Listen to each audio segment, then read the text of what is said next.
What's going on, home chefs? Today's episode, we have the classic dessert, brownie. My favorite brownie type is the fudge brownie. Over the years, I came across some recipes for fudge brownies that wasn't fudgy enough or chocolatey enough, if that's a word. The key to a good fudgy brownie is the type of cocoa you use and the fat you use in the recipe. Preheat your oven to 350 degrees. For this recipe, we're using vegetable oil as the fat and Dutch cocoa powder. Like all great chefs, prep your ingredients before you start cooking. Measure out 1 cup of all-purpose flour, cups of Dutch cocoa powder, a half a cup of white sugar, and a half a cup of confectioner's sugar.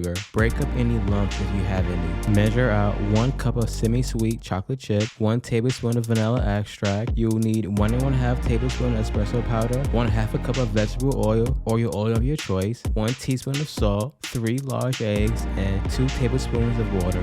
To the flour, add the white sugar, the confectioner's sugar, salt. Mix everything together. To the bowl with the flour, add the cocoa powder, the espresso powder, and the chocolate chip. Make sure you mix everything together. Use a wooden spoon or a plastic spatula. Now it's time to add the liquid to the bowl. Add the oil, vanilla extract, the water. Add the eggs to the bowl, one at a time. After adding each egg to the bowl, mix it in.